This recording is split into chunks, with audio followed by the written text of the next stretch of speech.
De morts et de douleurs, il en est beaucoup question dans nos journaux et l'occasion pour nous de changer de cap. On va pour une fois prendre le contre-pied et on va parler du média positif avec son fondateur Hugues de Rosny. Merci beaucoup d'être notre invité pour parler positivement de l'actualité. Un média positif qui était en ligne, qui l'est toujours, mais qui est désormais aussi en version papier avec ce livre « 1000 bonnes nouvelles pour voir le monde autrement ». Comment vous est née l'idée de positiver ce qu'il y a de positif dans le monde ? Bien sûr. Déjà, merci beaucoup pour votre invitation. Je suis ravi d'être ici. Effectivement, le média positif, c'est une aventure qui a commencé à la fin du confinement. Il y avait ce décompte du nombre de morts tous les soirs, ces lits de réanimation manquants. Et on a eu envie de mettre au contraire des bonnes nouvelles, des belles histoires, des innovations à impact, des parcours de vie un peu hors du commun. C'est une aventure effectivement qui s'est bien passée, qui s'est accélérée. Aujourd'hui, on est 25 dans l'équipe où on diffuse chaque jour donc ces belles histoires sur Instagram, sur une newsletter, sur Facebook. Et aujourd'hui aussi en Afrique. Donc on est en France et en Afrique avec le média positif Afrique qu'on vient de lancer. Et effectivement, on a eu l'envie en fait de faire ce livre parce que de base, on est très présent sur les réseaux sociaux, donc on touche beaucoup les 18-35 ans, mais en fait, notre message, il est éminemment universel. Or, le papier, le format papier, c'est forcément un format extrêmement intergénérationnel. Et donc, on a eu envie de faire ce livre pour ça, pour parler à tout le monde, donc faire un livre très accessible où on peut y piocher des bonnes nouvelles, des belles histoires, des innovations complètement incroyables, des petites anecdotes aussi assez folles. Alors vous dites vous êtes une équipe de 20 personnes. Comment vous faites justement pour les trouver, toutes ces bonnes nouvelles? Est-ce que vous allez piocher dans la presse quotidienne régionale? Est-ce que vous avez des enquêteurs sur place qui justement vont à la rencontre de ces personnes qui font des initiatives dont on parle peu parce que justement positives? Bien sûr, en fait, donc notre équipe effectivement tous les jours, va faire des reportages, va sourcer ces belles histoires. Et puis on a aussi beaucoup de monde, des Français, des francophones qui nous envoient des belles histoires. Je pense notamment à une dame qui, il y a quelques jours, nous a envoyé une initiative qui a pu faire sa petite fille, qui est apprentie coiffeuse à Strasbourg en France, et qui toutes les semaines, avec ses camarades, vient coiffer les sans-abri gratuitement pour leur redonner confiance. Donc c'est ces belles histoires aussi qu'on nous envoie un peu aux quatre coins du monde. Vous disiez à l'instant que vous lanciez le média positif en Afrique. Concrètement, ça veut dire quoi ? Eh bien, on a une équipe qui vient de se créer donc à Abidjan pour mettre en lumière effectivement toute l'Afrique, les citoyens, les associations, les entreprises aussi qui construisent le monde de demain et qui sont aussi de l'Afrique de demain.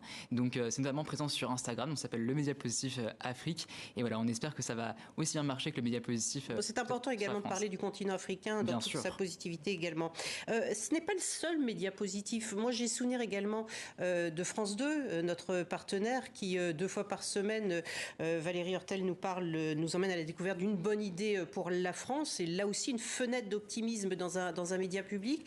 Ce sont des expériences qu'il faut renouveler selon vous partout où on peut. Bien sûr, je pense que c'est très important. Le cerveau humain n'est pas fait pour avoir 100% de mauvaises nouvelles. Il n'est pas fait pour se réveiller le matin avec des catastrophes, se coucher le soir avec des drames. Je pense qu'il faut un équilibre. Et effectivement, c'est cet équilibre qu'on essaye de trouver en mettant en lumière effectivement ces belles histoires, ces bonnes nouvelles qui redonnent un peu foi aussi en l'humanité, qui montrent en fait que tout n'est pas foutu. Tout ne va pas bien, on a pu le voir. C'est d'ailleurs ce qui est marqué sur votre première page sur le site. Tout n'est pas foutu. Tout n'est pas foutu. Disons qu'effectivement aujourd'hui, quand on voit les JT, quand on voit ces choses-là, on est parfois un peu désespéré. Mais moi, ce que j'ai envie de dire, c'est que voilà, qu'on peut tous agir, qu'il y a encore plein de belles choses, et d'ailleurs, on peut tous agir. Et à la fin de ce livre, ce qui est assez beau, c'est qu'on a mis des encarts pour que les gens puissent s'engager au sein de leur propre pays, parce que voilà, on source des initiatives dans chaque pays pour que les gens puissent bien sûr lire nos histoires, mais aussi s'engager concrètement dans ces associations, dans ces initiatives. Est-ce que vous vous êtes intéressé justement dans la démarche de ce média positif sur ces différentes études qui ont été réalisées sur l'impact des mauvaises nouvelles sur la santé mentale, le stress, l'anxiété, toutes ces choses-là? Bien sûr, effectivement, les mauvaises nouvelles aujourd'hui ont quand même un impact très important chez toute la population et notamment chez les jeunes. C'est pour ça aussi qu'on a eu envie de se lancer, parce qu'on voyait en fait une certaine détresse quand même, et parce qu'effectivement c'est la peur du lendemain. On a l'impression aujourd'hui qu'en fait tout est foutu, que les dés sont déjà jetés, qu'on ne peut plus avoir d'impact sur l'avenir. Nous, c'est pour ça qu'on a envie de montrer qu'aujourd'hui, il y a des citoyens, il y a des associations, il y a des fondations qui font des choses incroyables et qui permettent ce changement. Et qu'on peut tous embarquer dans ce changement. Un livre tel que celui-ci, 1000 bonnes nouvelles pour voir le monde autrement, c'est parfait, mais en même temps, ça demande une mise à jour quotidienne. Enfin, je l'espère en tout cas que quotidiennement, il y a des bonnes nouvelles. Ça peut être vite dépassé aussi, non?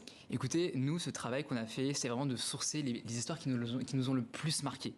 Des histoires de vie incroyables, comme celle de Boyan Slat, par exemple, qui a créé The Ocean Cleanup, qui est en fait une association et l'innovation qui permet de collecter en fait les déchets plastiques dans les océans. Son objectif, c'est qu'il y ait 90% de déchets en moins dans les océans à l'horizon 2040. C'est assez incroyable. Ces histoires, elles ne seront jamais démodées parce qu'elles sont en perpétuelle action, elles sont dans le présent.